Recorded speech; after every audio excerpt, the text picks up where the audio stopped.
नमस्कार दोस्तों, स्वागत है आपका अपने यूट्यूब चैनल एसएल टीच में।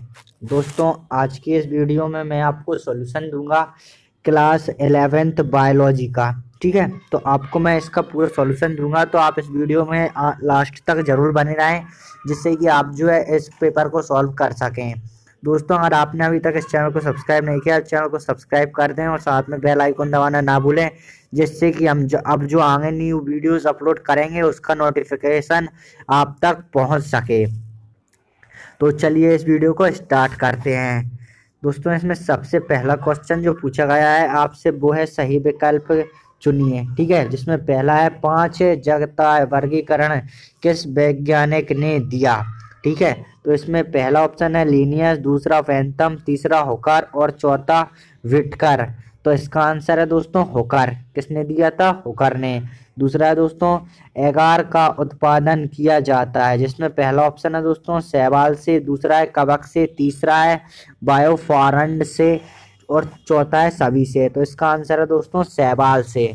ठीक है, शैवाल से एगार का उत्पादन किया जाता है। तीसरा है केंद्रक की खोज किसने की थी। इसमें ऑप्शन है दोस्तों, चौथा ऑप्शन है सेलीडेन ने, रॉबर्ट हुक ने, रॉबर्ट ब्राउन ने और मेंडल ने। तो इसका आंसर है दोस्तों रॉबर्ट ब्राउन ने। चौथा है प्रोटीन में अमीनो अम्ल जुड़े होते हैं।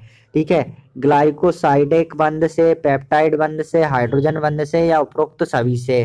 तो इसका आंसर है दोस्तों पेप्टाइड बंध से। पांचवा है यीस्ट को कोशिका चक्र को पूर्ण करने में कितना समय लगता है। पहला ऑप्शन है 30 मिनट, दूसरा ऑप्शन है 60 मिनट, तीसरा है 90 और चौथा है 120। तो इसका आंसर है दोस्तों 90 मिनट। कितने? 90 मिनट, यानी कि थर्ड ऑप्शन आपका जो है वो सही होगा। चलिए इसके बाद देखते हैं सेकंड क्वेश्चन, जो कि आपसे इस एग्जाम में पूछा गया है, जिसमें कुछ क्वेश्चन है जो कि आपका रिक्त स्थान भरो। जिसमें पहला है अबपंक कवक प्रोटिस्टा है। तो इसका आंसर है दोस्तों पेनिसिलिन। ठीक है, पेनिसिलिन। सॉरी दोस्तों, गलती है ये। इसका आंसर है एक कोशिकी। कैसा है? एक कोशिकी। मैं आपको सही से लिखकर बता देता हूँ, एक कोशिकी। ठीक है, इसका आंसर है एक कोशिकी पहले का। दूसरा है दोस्तों लेवाइट वर्ग का सदस्य है। ठीक है, तो इसका आंसर आप मुझे कमेंट करके बताएं इसका क्या आंसर होगा। ठीक है, तीसरा है सबसे छोटी कोशिका है। तो इसका आंसर है दोस्तों शुक्राणु। शुक्राणु सबसे छोटी कोशिका होती है। इसके बाद दोस्तों चौथा आता है सभी एंजाइम होते हैं। तो दोस्तों आपको पता ही होगा कि सभी एंजाइम जो है प्रोटीन के बने होते हैं। सभी एंजाइम किसके बने होते हैं? प्रोटीन के। पांचवा है दोस्तों भारत बहुकेंद्री की कोशिका को कहते हैं। तो इसे कहते हैं यूक्रेटिया। क्या? यूक्रेटिया। इसके बाद दोस्तों नेक्स्ट क्वेश्चन आता है फोर्थ नंबर का हमारा, सत्य असत्य लिखिए। ठीक है, तीसरे नंबर का है दोस्तों, इसका आप ध्यान रखें, सत्य असत्य लिखिए। जिसमें पहला है दो युग्मकों के प्रोटोप्लाज्मा के संलयन को पेलोज्मोगेमी कहते हैं। तो ये असत्य है दोस्तों। दूसरा है द्विनिषेचन के एंजियोस्पर्म का अद्वितीय गुण है। ये सत्य है दोस्तों। थर्ड है राइबोसोम प्रोटीन संश्लेषण का कार्य करते हैं। ये भी सत्य है दोस्तों। चौथा है डीएनए में न्यूरेसेल नामक सार पाया जाता है।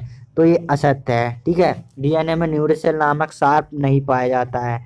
पांचवा है जाइगोटीन अवस्था में काजमेटा का निर्माण होता है। तो ये सत्य है। चलिए इसके बाद नेक्स्ट क्वेश्चन पर आते हैं, जो कि हमारा चौथा। ठीक है, जिसमें हमें सही जोड़ी मिलानी है। जिसमें पहला है एस्कोमाइसिटीज। ठीक है, तो इसका आंसर है दोस्तों क्या? पेनिसिलियम। क्या है? पेनिसिलियम। दूसरा है सेलेजिनेला।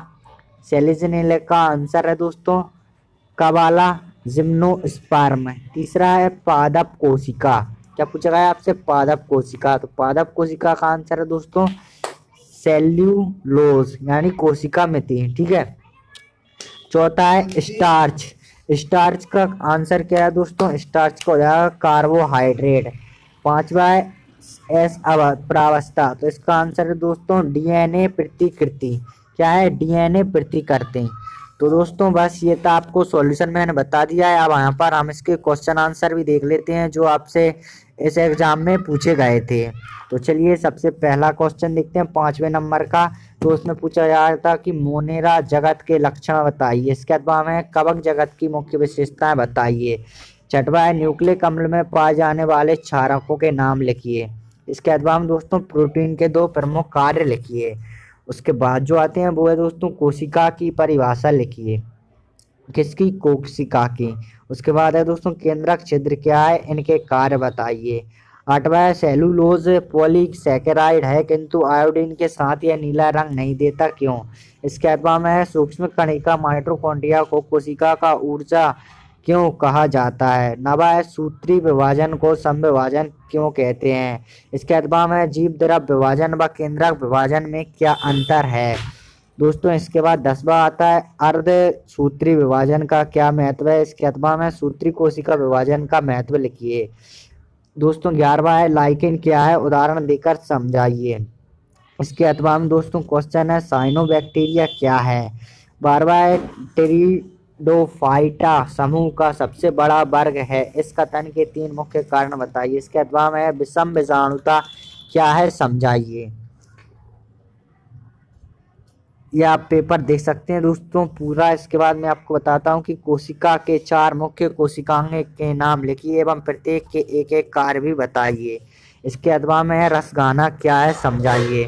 दोस्तों इसके बाद जो 14वां क्वेश्चन आता है वो है 4 प्रोटीन के नाम लिखिए एवं उनके कार्य भी बताइए।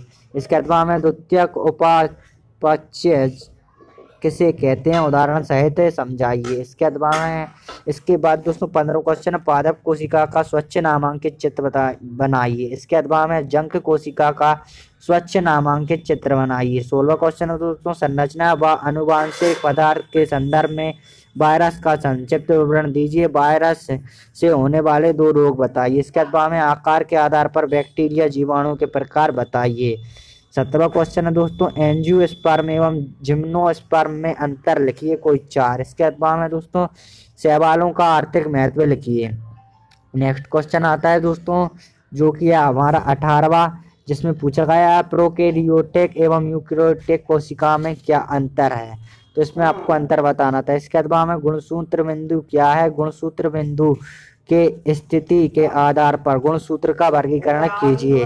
19वां है दोस्तों अर्धसूत्री विभाजन एवं समसूत्री विभाजन में क्या अंतर है। इसके बाद हम दोस्तों समसूत्री विभाजन को चित्रों के माध्यम से समझाइए। तो बस दोस्तों यही थे इम्पोर्टेंट इस पेपर में पूछे गए थे क्वेश्चन जिनका मैंने आपको सॉल्यूशन बता दिया है। तो इस वीडियो के लिए बस इतना ही। वीडियो देखने के लिए बहुत बहुत धन्यवाद।